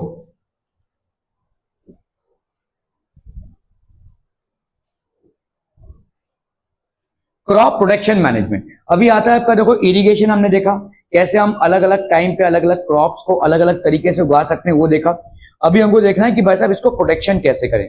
किसी चीज को आप जब बहुत बड़े पैमाने पे उगाते हैं तो आपका बहुत सारा उसमें एफर्ट्स है, ठीक है, there lot of efforts that you put in, ठीक है। So field crops are infested by a large number of weeds. अभी इन्फेस्टेशन मतलब क्या होता है, बर्बाद होना, ठीक है। वीड्स क्या होते हैं, थोड़ा वीड्स, अनवांटेड प्लांट्स, तो हनी सिंह गाता है परदेसी weed they, okay, so that is basically drugs. चल छोड़ो, वो वीड मतलब क्या होता है, आप देखोगे कभी भी अगर आपने क्रॉप्स को उगाया रहेगा तो उसके आजू बाजू ऐसे घास उगते हैं। ये घास करेंगे क्या कि आप जितना भी न्यूट्रिशन वाटर इसको दे रहे हैं ये इसको निचोड़ेगा, ठीक है। तो इसीलिए घास फूस जो है आपस में सफाई हो जानी चाहिए। तो इन वीड्स को आप जितना क्लीन रखेंगे, अपने कल्टीवेशन को, अपने क्रॉप्स के रूट्स को, जड़ों को जितना क्लीन रखेंगे free from weeds, it will be a better production. Otherwise आपका जो खाना या आप जो चारा अपने क्रॉप्स को डाल रहे हैं वो डिवाइड हो रहा है, ठीक है, क्लियर है। सो वीड्स को, ये वीड्स का, फिर इंसेक्ट पेस्ट, आपके बहुत सारे पेस्ट होते हैं। पेस्ट मतलब आपके माइक्रो ऑर्गेनिजम्स हो सकते हैं, इंसेक्ट्स हो सकते हैं, जो पूरे के पूरे क्रॉप को बर्बाद कर सकते हैं, ठीक है, इंसेक्ट्स, पेस्ट एंड डिजीजेस। तो हमने भाई साहब हाई यील्डिंग वैरायटी को जब से यूज करना चालू किया है, ऐसे तमाम चीजों को हम ओवरकम कर चुके हैं, लेकिन अभी भी कुछ चैलेंजेस आ सकते हैं, ठीक है, ओके। कुछ चैलेंजेस, अनवांटेड प्लांट्स हैं ये, तो ऐसे देखो आपके अनवांटेड प्लांट्स, यहां पे देखो जो घास फूस दिख रहा है आपको, ये सब अनवांटेड प्लांट्स हैं। इनको भाई साहब आपको रेगुलरली साफ करते रहना पड़ेगा या आपको वीडीसाइड्स छिड़कना पड़ेगा। So these weedicides will kill them, ठीक है। तो ऐसे आपके अनवांटेड प्लांट्स, ये इनका न्यूट्रिशन निचोड़ेंगे, जो क्रॉप है उसका न्यूट्रिशन निचोड़ेंगे, ठीक है। नींद आ रही है बेटा, अरे ठीक है, ओके। तो इंसेक्ट पेस्ट आपके देखे, पेस्ट ये बहुत खतरनाक होता है, लोकस बोलते हैं हम इसको, और ये झुंड में आते हैं, एक बहुत बड़े झुंड में अचानक से आएंगे and they will basically destroy the crop, okay. तो ये आपके भाई साहब हो जाएंगे। If weeds and pests are not controlled at the appropriate time, then they can damage the crop so much that most of the crop is lost. अगर सही time पे आपने इसकी सुरक्षा नहीं की तो पूरा का पूरा फसल आपका बर्बाद हो सकता है। It can actually basically cause a huge loss. Weeds are unwanted plants in the cultivated field. For example, xanthium. Xanthium गोखरू बोलते हैं हम इसको, ठीक है। Xanthium is a kind of, ठीक है। Paranthemum गाजर घास बोलते हैं हम इसको। This is also ये ऐसे भाई साहब पूरे डेंस फॉरेस्ट की तरह कर देगा पूरे इसको, ठीक है।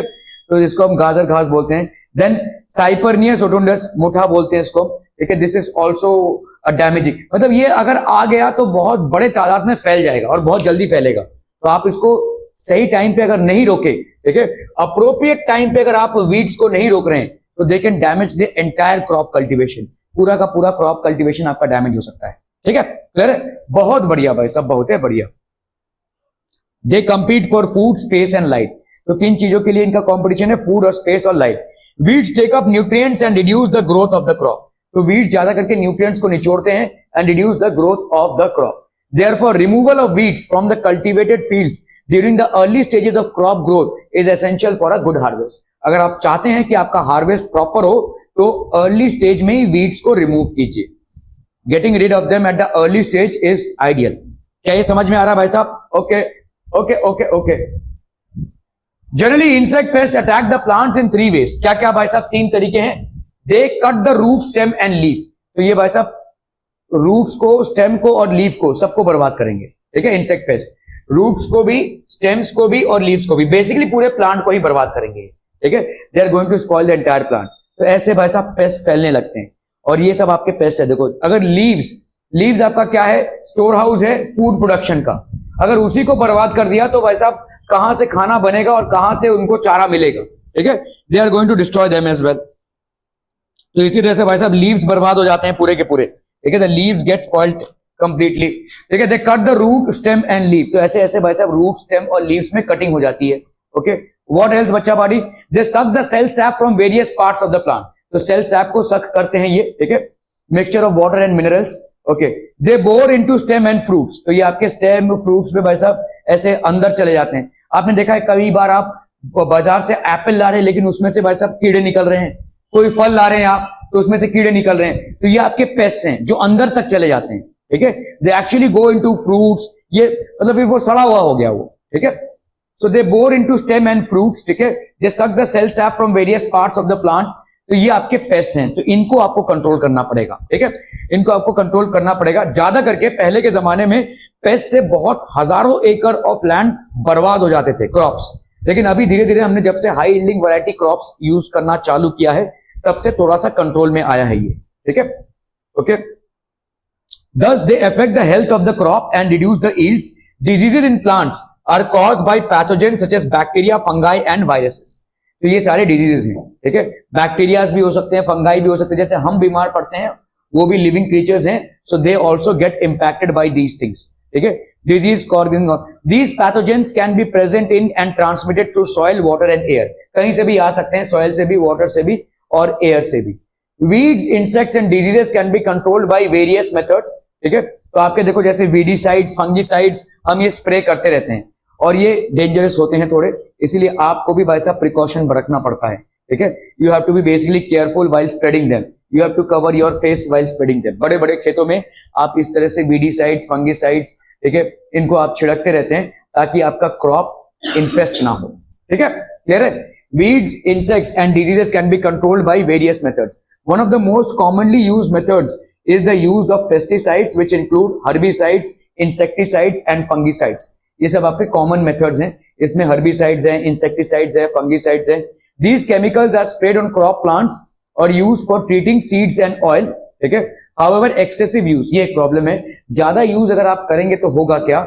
ये जमीन पे आ जाएगा और जमीन से ये वाटर के साथ नीचे तक आ जाएगा, मतलब आपके ग्राउंड वाटर में ही आ जाएगा और आ ही रहा है, ऐसा कुछ नहीं आ रहा है। Excessive use of these chemicals creates problems. ठीक है, since they can be poisonous to many plants and animal species and cause environmental pollution. Environmental pollution अलग अलग लेवल पे होगा। मतलब जब देखो आप कितना भी भाई साहब सब्जी जो बाहर से ला रहे हो, बाजार से ला रहे हो, जितना भी धो लो, उसमें थोड़ा बहुत पेस्टिसाइड और इंसेक्टिसाइड तो रह ही जाएगा जो आपके पेट में जाएगा। ठीक है, एक ये हो गया। दूसरा, आपके दूसरे जो एनिमल्स हैं, मतलब अभी देखो कुछ एनिमल्स ऐसे हैं जो रॉ घास को खा रहे हैं। अभी वो घास भाई साहब वीडीसाइड से मरा हुआ है लेकिन उसको खा रहे हैं, तो वो डायरेक्टली उस चीज को ले रहे हैं। आप उस एनिमल को खा रहे हैं तो आपके अंदर भी वो चीज आ रही है। ये हो गया। तीसरा क्या हो गया भाई साहब? ये जो इंसेक्टिसाइड्स और पेस्टिसाइड्स आपने छिड़का हुआ है, ये भाई साहब जमीन में जमा होगा और जब बरसात होगी तो, या आपने जब पानी डाला तो वो पानी के साथ नीचे जाएगा, पानी के साथ वो ग्राउंड वाटर पे जाएगा। तो ग्राउंड वाटर से जिससे आपको सप्लाई मिलता है उसमें आपका कंटामिनेशन हो रहा है। सो जितना ज्यादा हम वीडीसाइड्स और पेस्टिसाइड्स को यूज करेंगे, there is a high possibility that we will be living in a very polluted and contaminated environment. ठीक है, लेकिन जहां पे यूज करना है वहां पे करना है। Weed control methods also include mechanical removal. कहीं कहीं पे आप वीडीसाइड से आप वीड कंट्रोल करते हैं, वीडीसाइड छिड़क दिया तो वीड्स मर जाएंगे, और कहीं कहीं पे आप मैन्युअली करते हैं, लेबरर्स लगा के वहां पे भाई साहब उसको उखाड़ते हैं। ठीक है, so this is basically manual control. This is something that you do manually. इसमें आपका भाई साहब लेबर ज्यादा लगता है, ठीक है। Preventive methods such as proper seed bed preparation, timely sowing of crops. Proper seed bed preparation मतलब आपने प्रॉपर लाइन से लगाया है अगर, ठीक है, proper sowing of crops, intercropping and crop rotation, ये सब अगर आप करेंगे तो इससे आपका वीड कंट्रोल थोड़ा बढ़ेगा। क्योंकि देखो वीड में क्या हो रहा है, आपका मेन क्रॉप का जो न्यूट्रिशन है वो ये घास फूस ले रहे हैं। तो अगर मैं बोलूं कि ये न्यूट्रिशन को मैं किसी दूसरे क्रॉप को दे दूं तो दोनों को फायदा होगा, है ना। तो इंटरक्रॉपिंग का जो मेथड है इससे फायदा है। इंटरक्रॉपिंग में ये दोनों आपका न्यूट्रिशन ले रहे हैं, आप और ज्यादा न्यूट्रिशन डालिए, दोनों में आपको फायदा है, ठीक है। तो ये वीड का जो सिलसिला है उसको हम खत्म कर सकते हैं इंटरक्रॉपिंग से भी, ठीक है, थोड़ा सा कंट्रोल होगा ये।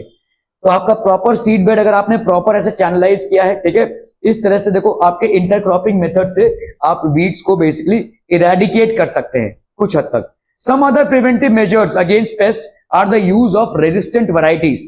जैसे मैंने आपको बोला भाई साहब, हाई यील्डिंग वैरायटीज जो होते हैं उसमें रेजिस्टेंस आ जाता है, ठीक है। Resistant varieties and summer ploughing in which fields are ploughed deep in summers to destroy weeds and pest, ठीक है। ये जो प्लाउइंग करते हैं आप, देखो प्लाउइंग मतलब क्या होता है, ये हल चलाना, है ना। जब डीप प्लाउइंग करते हैं तो देखो वीड्स क्या रहता है ना, आपने आज तो उनको उखाड़ दिया लेकिन ये अंदर ही अंदर भाई साहब है, इनके रूट्स भाई साहब अंदर अंदर तक है। जब आप डीप प्लाउइंग करते हैं तो आप पूरे जमीन को ही ऊपर लाते हैं, तो इससे भी आपका वीड जाता है। जब आप बेसिकली क्रॉपिंग चालू कर रहे हैं तो उसके पहले खेतों में हल चलवाते हैं या ट्रैक्टर चलवाते हैं।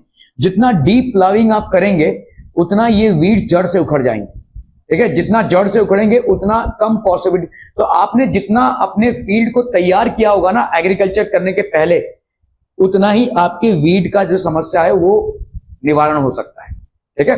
क्योंकि आप जब डीप तक जाएंगे तो डीप तक भाई साहब इनको उखाड़ेंगे, तो इनको उखाड़ेंगे तो कल को ये फटाक से नहीं आएंगे, हाँ आएंगे जरूर लेकिन उतनी बड़ी तादाद में नहीं आएंगे। जब तक उनके रूट, स्टेम्स और लीव्स रह जाएंगे तब तक ये प्रोडक्शन होता ही रहेगा, ठीक है। Some other preventive measures against pests are the use of resistant varieties and summer plowing in which fields are plowed deep in summers to destroy weeds and pests. Storage of grains. Storage losses in agricultural production can be very high. Factors responsible for losses are biotic and abiotic. Storage मतलब अगर आपने पैसा कोई grain का storage है, food grains का storage है, तो दोनों भी हो सकता है। आपके लॉसेस क्या हो सकते हैं, बायोटिक भी हो सकते हैं और अबायोटिक भी हो सकते हैं। Biotic insects, rodents, fungi, mites and bacteria, ठीक है। ये ओके, इंसेक्ट्स हो गए, rodents हो गए, fungi, mites and bacteria. Insects हो गए, rodents को जैसे समझ लो एक कमरा है, इस कमरे में भाई साहब आपने धान को रख दिया है, मतलब जो भी आपका राइस है या वीट है इसको रख दिया है। धीरे धीरे भाई साहब आप इसको मार्केट में सप्लाई करेंगे फॉर सेल, ठीक है। So what are the things that can attack it, ठीक है। एक हो गया इंसेक्ट्स जो आ सकते हैं, rodents क्या होते हैं भाई साहब, रैट्स, ठीक है, फंगाई, माइट्स, ठीक है, एंड बैक्टीरिया, ये सारी चीजें इस पे लग सकती हैं, ठीक है। ये आपके लिविंग ऑर्गेनिजम्स हैं जो डिस्ट्रॉय कर सकते हैं। नॉन लिविंग ऑर्गेनिजम्स कौन कौन से हैं जो डिस्ट्रॉय कर सकते हैं, what are the non living organisms that can basically destroy, ठीक है। इनअप्रोप्रिएट मॉइस्चर, जो गीलापन है वो अगर इनअप्रोप्रिएट रहा तो भी ये डिस्ट्रॉय हो सकता है। And temperatures in the place of storage, temperature बहुत ज्यादा हो गया या कम हो गया तो भी भाई साहब आपका क्रॉप बर्बाद हो सकता है। तो इसमें और ज्यादा खतरनाक है क्योंकि आपका भाई साहब पूरा फार्मिंग का सक्सेसफुल हुआ, हार्वेस्टिंग भी सक्सेसफुल हो गई, मतलब बहुत मेहनत लगी है, लेकिन स्टोरेज में अगर आपने गड़बड़ कर दिया तो पूरा धरा का धरा रह जाएगा, ठीक है। सो देन तो यहां पे आपको these factors cause degradation in quality. तो क्या क्या चीजें खराब होती हैं, क्वालिटी, फूड का quality, loss in weight, poor germinability. Poor germinability मतलब यहां पे जो सीड्स रह जाएंगे, देखो पूरा का पूरा गेहूं उठाकर आप बेच नहीं देंगे, थोड़ा बहुत गेहूं रख देंगे, आप अगले साल जो करेंगे वो बीज कहां से आएगा, वहीं से तो आएगा। लेकिन अगर वही बीज आपका खराब हो गया होगा तो उसकी जर्मिनेबिलिटी भी खराब हो गई, मतलब ये बेकार क्रॉप बनाएगा, ठीक है। डिसकलरेशन ऑफ प्रोड्यूस, तो कभी कभी प्रोड्यूस जो है वो डिसकलर हो जाता है, कलर ही डिग्रेड हो जाता है। और लीड टू पुअर मार्केटेबिलिटी, तो मतलब मार्केट में इसका कोई कीमत नहीं रहेगा, ठीक है, मार्केट में कोई कीमत नहीं रहेगा। These factors can be controlled by proper treatment and by systematic management of warehouses. Preventive and control measures are used before grains are stored for future use. They include strict cleaning of the produce before storage. तो proper cleaning होनी चाहिए, moisture dried होना चाहिए। इसलिए आप देखोगे धान को ना हम धूप में रख देते हैं ताकि उसके अंदर का मॉइस्चर कंटेंट मर जावे, क्योंकि यही मॉइस्चर उसको बर्बाद करेगा, ठीक है, यही मॉइस्चर उसको बर्बाद करेगा बिफोर स्टोरेज, ठीक है। Proper drying of the produce, तो जो भी प्रोड्यूस है, धान वगैरह जैसा होता है आपका भाई साहब, जो व्हीट है, राइस है, इसको प्रॉपर हम भाई साहब ड्राई कराते हैं in sunlight and then in shade. Sunlight और शेड में प्रॉपर ड्राइंग कराएंगे इसकी, ठीक है। सो इसकी प्रॉपर ड्राइंग हो रही है। Fumigation using chemicals that can kill paste. तो फ्यूमिगेशन होता है ऐसा, फ्यूमिगेशन मतलब आप फॉग छोड़ते हैं, ठीक है, फॉग छोड़ते हैं, इससे आपका पेस्ट कंट्रोल होता है। This will be for killing paste, okay.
Okay, Bachapati will now talk about animal husbandry.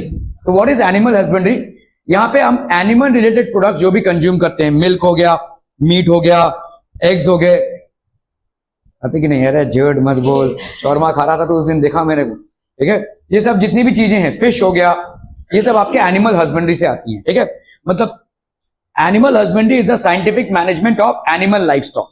तो for milk, for let's say basically for meat, for eggs and for meat as well, ये सब जो management होता है उसको अपन बोलते हैं animal husbandry, ठीक है, okay. It includes various aspects such as feeding, breeding and disease control. Animal based farming includes cattle, goat, sheep, poultry, fish farming, ये सब आ जाते हैं भाई साहब आपके एनिमल बेस्ड फार्मिंग में, ठीक है।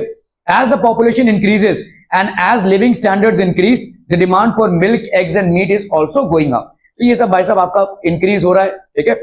So meat, which and L. Cattle farming, cattle husbandry is done for two purposes, milk, ठीक है, labour for agriculture work such as tilling, irrigation and carting, ये आपका कैटल फार्मिंग, ठीक है। सो इससे भाई साहब कैटल हस्बेंड्री, तो कैटल हस्बेंड्री मतलब पालना, ठीक है। तो दो चीजों के लिए होता है, milk and draught labour. Draught labour मतलब ये जो बैल है, इनको भाई साहब खेतों में हम काम करवाते हैं, तो that is for draught labour, ठीक है। और टिलिंग, इरिगेशन, कार्टिंग, इस सब में लगता है। जैसे आपका देखो ये कार्टिंग है, मतलब बोझ लेकर जा रहा है, इसको आप मिल्क के लिए नहीं यूज कर रहे हैं।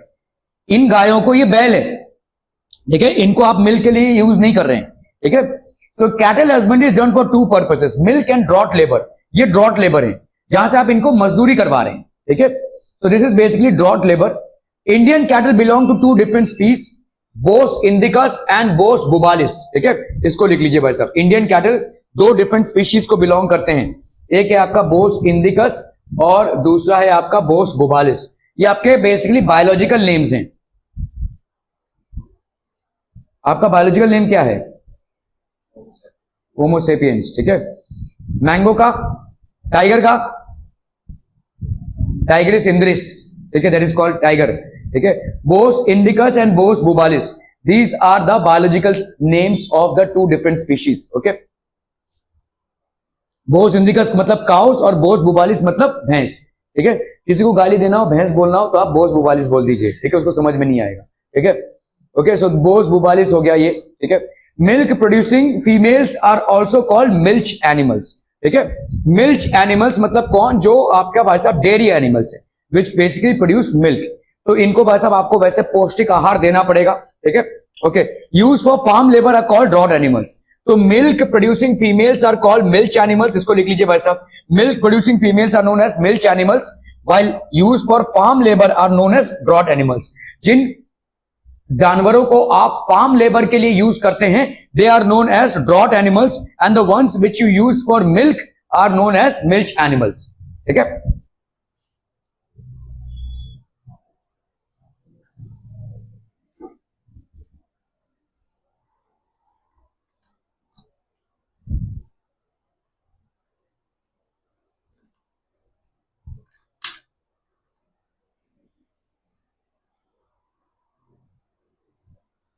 Milk production depends to some extent on the duration of the lactation period. तो मिल्क प्रोडक्शन किस चीज पे डिपेंड करेगा? On the duration of the lactation period, कितने देर तक भाई साहब लैक्टेशन हो रहा है। मतलब लैक्टेशन मतलब क्या होता है? एक गाय को बछड़ा हुआ तो अभी दूध देना चालू करेगी, कितने दिनों तक दूध देगी, ठीक है, that is called the lactation period, ठीक है, that is called the lactation period. तो जितने दिनों तक दूध देगी उतने दिनों तक ही आप उससे दूध निकाल सकते हैं, that is called the lactation period, ठीक है। So period of milk production after the birth of the calf, ठीक है। एक्सोटिक और foreign breeds are selected for long lactation periods. तो फॉरेन ब्रीड होते हैं उनका लैक्टेशन पीरियड ज्यादा होता है, फॉर एग्जाम्पल जर्सी, ठीक है, then we have Brown Swiss, ठीक है, इनके लैक्टेशन पीरियड ज्यादा होते हैं। Local breed show excellent resistance to diseases, इनके भाई साहब डिजीज रेजिस्टेंस होते हैं, फॉर एग्जाम्पल रेड सिंधी, ठीक है, इसका डिजीज रेजिस्टेंस हाई है। Sahiwal disease resistance is high, the two can be cross bread, तो इसका डिजीज रेजिस्टेंस हाई है और इसका भाई साहब मिल्क प्रोडक्शन या लैक्टेशन पीरियड ज्यादा है। इनकी क्रॉस ब्रीडिंग अगर हम कराते हैं, these two can be cross bred to get animals which both the desired quantities. तो अभी जो हमको एनिमल मिलेगा उसका लैक्टेशन पीरियड भी हाई होगा और उसका डिजीज रेजिस्टेंस भी हाई होगा भाई साहब, है ना, समझ में आ रहा है। तो जो टेक्निक हम भाई साहब क्रॉप प्रोडक्शन में यूज करते हैं हाइब्रिडाइजेशन की, वही टेक्निक हम यहां पे भी एनिमल हस्बेंड्री में भी यूज कर रहे हैं, ठीक है। इनके नाम लिख लीजिए भाई साहब।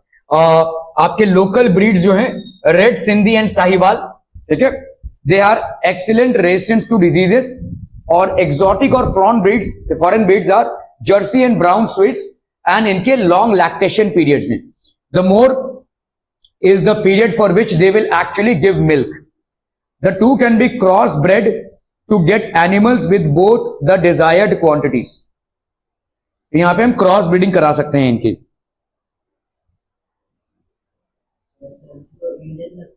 नहीं, Jersey is not Indian, Jersey cow is not Indian at all, foreign breed है। हाँ, हम यहां पे इतने दिनों से उसकी ब्रीडिंग करा रहे हैं कि आपको लगता है कि इंडियन है ये, लेकिन it's not an Indian cow, ठीक है, it's not an Indian breed. So these अभी देखो यहां पे जो क्रॉस ब्रीडिंग कराई है तो इस तरह के एनिमल्स प्रोड्यूस होते हैं, ठीक है। प्रॉपर क्लीनिंग, तो अभी तो आपने ब्रीडिंग का देख लिया, ठीक है, अभी आपको इनको प्रॉपर क्लीनिंग एनवायरनमेंट भी देना पड़ेगा, ठीक है। गोबर में लते पते रहेंगे अगर तो अनहाइजीनिक कंडीशन हो जाएगी, बीमार होने की कंडीशन ज्यादा होंगी, तो आपका लैक्टेशन पीरियड इंपैक्ट हो जाएगा, ठीक है। So proper cleaning and shelter facilities cows and buffaloes are required for human farming, for the health of the animals and also for production of clean milk as well, ठीक है। तो ये आपका एक प्रॉपर चीज करना पड़ेगा। ये देखिए भाई साहब क्लीनिंग हो रही है, हमारे इंडिया में तो इस तरह का क्लीनिंग नहीं होता है। ये घूम रहा है देखो, वो आराम से भाई साहब उसका पूरा कोट जो है वो क्लीन हो रहा है, ठीक है, okay. They should be sheltered under well ventilated roof sheds and protect them from rain, heat and cold. इन तमाम चीजों से the floor of the cattle sheds needs to be sloping so as to stay dry. तो ज्यादा करके आपके जो देखो इन लोग तो सूसू करते ही रहेंगे, तो अगर आपने ऐसा फ्लोर रखा है तो ये सूसू भाई साहब यहाँ पे कलेक्ट होता रहेगा। So it should be a little sloping, इतना भी ज्यादा स्लोपिंग ना हो कि गिर जावे, ठीक है, लेकिन इतना स्लोपिंग हो कि कम से कम ये ड्रेन आउट हो जाए वाटर। जैसे अगर आपके बाथरूम स्लोपिंग जैसे देखोगे आप गिर नहीं जा रहे हैं उसमें, लेकिन आपका भाई साहब जो पानी है वो नाली तक पहुंच जा रहा है, ठीक है, मोड़ी तक पहुंच जा रहा है। वैसा यहाँ पे भी होना चाहिए, जेंटल स्लोपिंग होनी चाहिए ताकि जो भी सूसू वगैरह है वो भाई साहब यहां से क्लीन हो जाए, ठीक है। The food requirements of dairy animals are of two types. Maintenance requirement, which is the food required to support the animal to live a healthy life, and दूसरा क्या है भाई साहब, milk producing requirement, which is the type of food required during the lactation period. इसको लिख लीजिए भाई साहब, दो टाइप के फूड रिक्वायरमेंट है, maintenance requirement and milk producing requirement.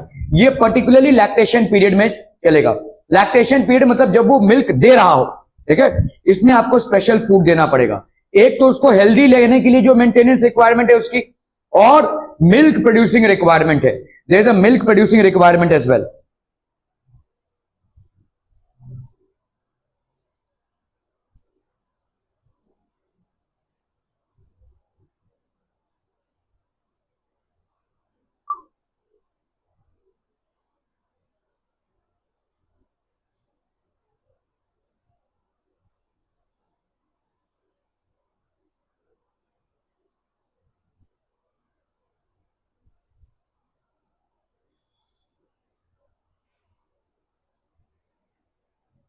ठीक है, done done done. Animal feed includes roughage which is largely fibre.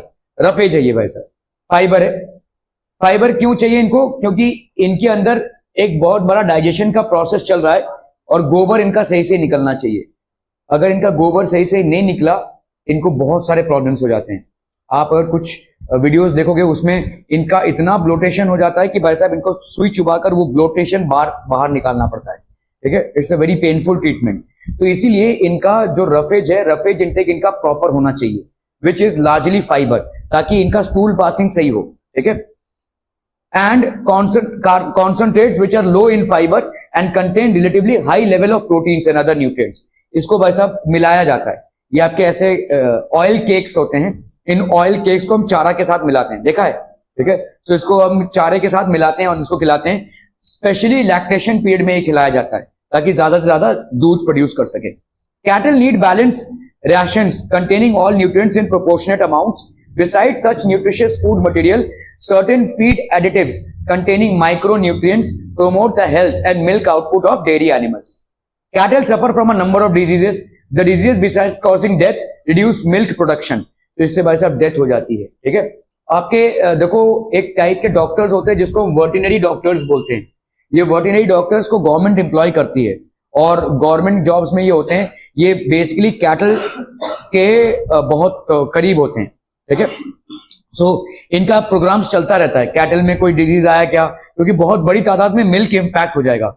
A healthy animal feeds regularly and has a normal posture। The parasites of cattle may be both external parasites or internal parasites। The external parasites live on the skin and mainly cause skin diseases। ये external parasites हैं। The internal parasites हैं ये भाई साहब like worms affect stomach and intestine। White flukes damage the liver। ठीक है, जो हमारे को होता है वैसा इनको भी हो सकता है। ठीक है, visible damage to the liver caused by liver fluke। Infectious diseases are also caused by bacteria and viruses। ठीक है, तो ये सारा भाई साहब आपके खान पान पे है। ठीक है, कैसा आप इनको खाना दे रहे हैं। Vaccinations are given to farm animals against many major viral and bacterial diseases. हमारा जिस टाइप का वैक्सीनेशन होता है, इनका भी भाई साहब वैक्सीनेशन होते हैं। ठीक है, इन मेजर डिजीजेस से इनको प्रिवेंट करने के लिए। Okay, so proper care needs to be ensured that they are not impacted by diseases, because if they get impacted by diseases, obviously it's going to impact the farm labor or it is also going to impact the milk production। ठीक है, both are going to get impacted। हाँ, संवेदनशील topic है, इस पे मैं बात करना नहीं चाहूंगा। बैन नहीं है। ये हो गया क्या? 7th वाला हुआ ना?